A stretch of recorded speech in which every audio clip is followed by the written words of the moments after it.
నమస్తే. ఇన్నాళ్ళు నన్ను సపోర్ట్ చేస్తూ, ఎంకరేజ్ చేస్తూ మీ ప్రేమని నాకు అందిస్తున్న ప్రతి ఒక్కరికి కృతజ్ఞతలు. అలాగే ఈ వీడియో కూడా ఖచ్చితంగా మీకు ఉపయోగపడుతుంది. లైక్, షేర్ అండ్ సబ్స్క్రైబ్ చేసి మీ సపోర్ట్‌ని నాకు అందించండి. అలాగే ఈ వీడియో పట్ల మీకున్న అభిప్రాయాన్ని కామెంట్ సెక్షన్‌లో కామెంట్ చేసి తెలియజేయండి. ఇప్పుడు వీడియోని చూద్దాం. నమస్తే. Welcome to our channel. నేను పద్మిని. ప్రస్తుతం మనతో పాటు ప్రముఖ ఆధ్యాత్మికవేత్త, ఆస్ట్రో న్యూమరాలజిస్ట్, ఎనర్జీ వాస్తు స్పెషలిస్ట్, శ్రీ విద్యోపాసకులు శ్రీమతి జయప్రద గారు మనతో పాటు ఉన్నారు. మాట్లాడదాం. జయప్రద గారు నమస్తే అండి. నమస్తే అమ్మా. శ్రీమాత్రే నమః. ఇక వృశ్చిక రాశి వారికి అక్టోబర్ మాసం ఎలా ఉంటుంది అనుకోవచ్చు జయప్రద గారు?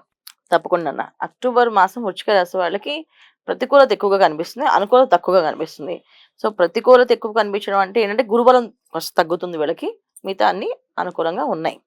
అయితే అనుకూలంగా ఉన్నప్పటికీ కూడా రవి దశమస్థానం నుంచి లాభస్థానానికి వచ్చినప్పటికీ కూడా ఇక్కడ నీచపడతారు కనుక ఆ వృశ్చిక రాశి వాళ్ళకి అనుకూలత అనేది తక్కువ ఉంది. అంటే గవర్నమెంట్ సంబంధించిన పనులు కానీ, గవర్నమెంట్ సంబంధించిన ఉద్యోగాల్లో పనిచేసే వాళ్ళు కానీ, గవర్నమెంట్ సంబంధించిన కాంట్రాక్ట్స్లో కానీ, కాంట్రాక్ట్స్ చేసుకునే వాళ్ళు, లావాదేవీలు ఉన్న వాళ్ళు కానీ, రియల్ ఎస్టేట్ రంగాల్లో పనిచేసే వాళ్ళు కానీ, రియల్ ఎస్టేట్ రంగాల మీద వర్క్ చేసే వాళ్ళు కానీ వాళ్ళకి ప్రతికూలంగా ఉంది ఈ మాసం. అయ్యో. సో వాళ్ళకి అసలు జాగ్రత్తగా ఉండాలి. ఏ విషయం ఎక్కడ ఏది తేడా వచ్చినా వాళ్ళకి ఇబ్బంది పడి, అంటే ఎప్పుడు కూడా రవి ఇచ్చేది కెరీర్ నాశనం చేసేస్తాడు బాగాలేకపోతే. అంటే ఒకసారి ఒక మాట వల్ల, ఒక ఇబ్బంది వల్ల వీళ్ళు పడ్డారంటే ఇబ్బంది పడతారు. ఎందుకంటే అష్టమ కుజుడు, తర్వాత నవమ కుజుడు ఇద్దరు కూడా వెళ్ళి కాస్త ఇబ్బంది పడతారు. అష్టమ కుజుడు బలంగా ఉన్నప్పటికీ కూడా ఎంతవరకు బలం ఉంటే 20వ తారీఖు వరకే ఉన్నాడు ఆయన, ఆ తర్వాత మారిపోతున్నాడు. అప్పుడు వీళ్ళు రవి ఇక్కడి నుంచి లాభస్థానానికి వెళ్ళిపోతున్నాడు. అప్పుడు రవి పూర్తిగా నీచం పడినట్టే, అప్పుడు ఇంకా కొంచెం ఇబ్బంది పడే అవకాశం ఉంది. సో అందుకని ఏంటంటే ఈ మాసంలో గవర్నమెంట్ సంబంధించిన పనులు ఉంటే దాన్ని వాయిదా వేసేసుకోవడం ఉత్తమ ఫలితం. గవర్నమెంట్ సంబంధించిన వాళ్ళు ఏ విషయాల్లో, కోర్టు సంబంధించిన వ్యవహారాల్లో, కోర్టు సంబంధించిన కేసుల గురించి, వాటి గురించి కూడా ఈ మాసం వాయిదా వేసేసుకోవడం వీళ్ళకి అనుకూలమైన ఫలితాన్ని ఇస్తుంది. లేకపోతే ఇబ్బంది పడే అవకాశం ఎక్కువగా ఉంది. అంటే వీళ్ళకి వ్యతిరేక సమాధానాలు వ్యతిరేకంగా వస్తాయి కానీ ఫలితాలు అనుకూలంగా అయితే రావు. కోర్టుకి సంబంధించిన ఆస్తి నష్టంలో గొడవలు కానీ, కోర్టులో ఏ కేసు నడిచినా సరే ఈ మాసం వాయిదా అడగడం ఉత్తమం. ఓకే.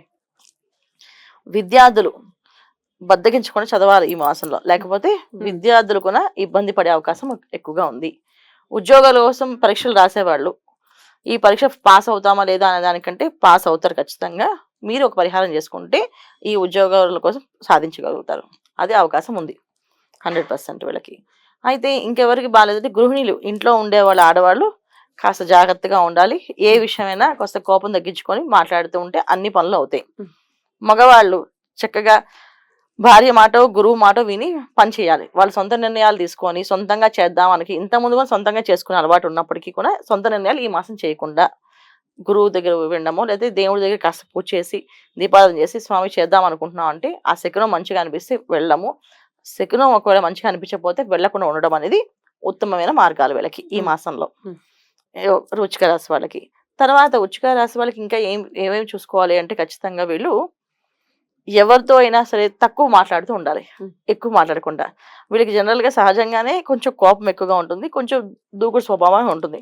ఆ పని ఎప్పటికీ అయిపోవాలనేసి ఈ మాసంలో ఎప్పుడే అయిపోవాలి, అది అప్పుడే కావాలి అనుకోకుండా సరే ఒక ఆగింది అంటే అది గురువు ఒక అనుగ్రహంతో ఆగింది అనుకొని సరే ఒక గురువు మాట వినడము, గురువుని ప్రార్థన చేయడము, నచ్చిన దేవుణ్ణి ప్రార్థన చేసుకోవడం చేసి వెళ్ళడం అనేది ఉత్తమ మార్గము. కొత్తగా వ్యాపారాలు మొదలుపెట్టే వాళ్ళు ఈ మాసంలో మొదలు పెట్టుకుని ఉండడం మంచి ఫలితాలు.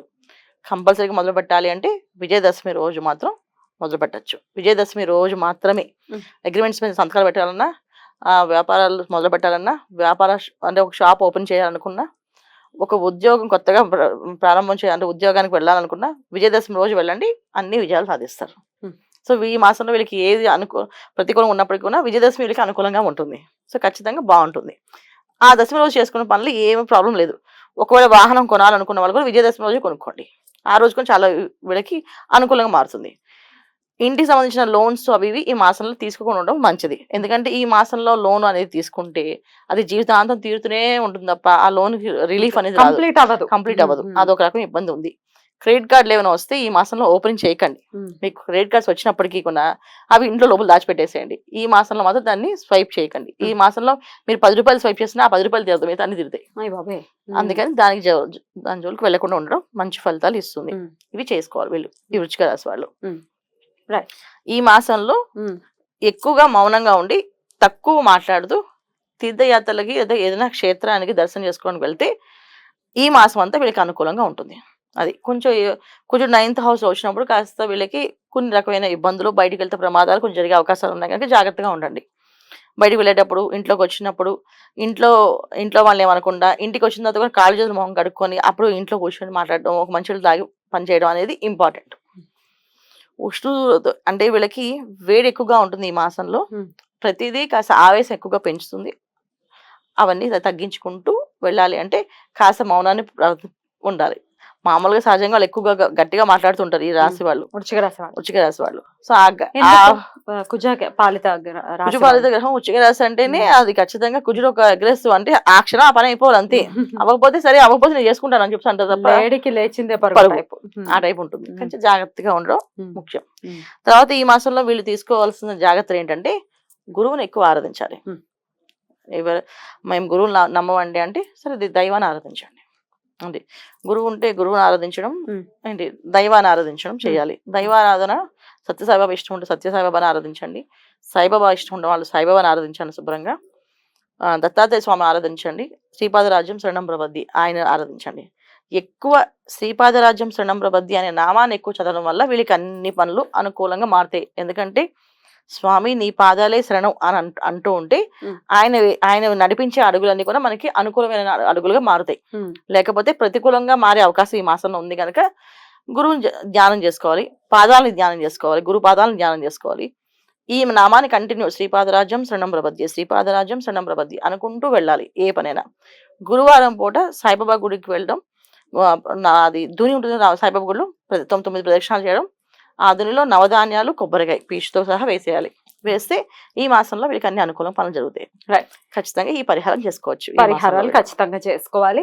ఒకంత మిశ్రమ ఫలితాలు రాబోతున్నాయి వృశ్చిక రాశి వారికి అనేది ఖచ్చితంగా అర్థమవుతుంది. కాబట్టి డెఫినెట్ గా చెప్పినటువంటి విషయాలు ఖచ్చితమైన జాగ్రత్తలు తీసుకుంటూ దూకుడు స్వభావాన్ని ఒకంత కంట్రోల్ చేసుకుంటే గనక, ఇంకా అర్ధాష్టమ శని ఎఫెక్ట్ కూడా ఉంది ఎలాగో వీళ్ళకి. ఈ అర్ధాష్టమ శని అంటే వక్రగతి ఉంది శని భగవానుడు, అయినప్పటికీ ఎఫెక్ట్ ఉంది కాబట్టి ఒకంత జాగ్రత్త వహించాలి అని చెప్తున్నారు. అంతేనండి? ఖచ్చితంగా అమ్మా. గోచారంలో ఖచ్చితంగా శని భగవానుడు ప్లస్ రాహు ప్రభావంగా ఉంది వీళ్ళ మీద. రాహు ఒక ప్రభావం ఉంది, కేతు ఒక ప్రభావం ఉంది, తర్వాత కుజుడు ఒక ప్రభావం ఉంటుంది. చాలా ప్రతికూల గ్రహాలు అంటే మనం చెప్పుకుంటూ వెళ్తే వాళ్ళకి ఏంటి అన్ని మాకు చెప్తున్నారు, ఎప్పుడు మాకు ఇలా కష్టాలేనా అనే ఫీలింగ్ వస్తుంది. అది కష్టాలని కాదు, పాజిటివ్ గా తీసుకుందాం. భగవంతుడు నామాన్ని చేసుకుంటూ ప్రదక్షిణాలు భగవంతుడికి శరణం వేడుతూ మనం పని చేసుకుంటే ఏ పనైనా ఆయన అనుగ్రహం ఇస్తాడు కదా. దైవశక్తి ముందు ఏ శక్తి పనిచేయదు. సో దైవాన్ని నమ్మండి, దైవశక్తిని ప్రార్థన చేయండి, ఖచ్చితంగా పనులు అయిపోతాయి. డెఫినెట్ గా చెప్పినటువంటి పరిహారాలని పాటించుకుంటూ thank you so very much అండి. నమస్తే. నమస్తే అమ్మా. శ్రీమాత్రే నమః.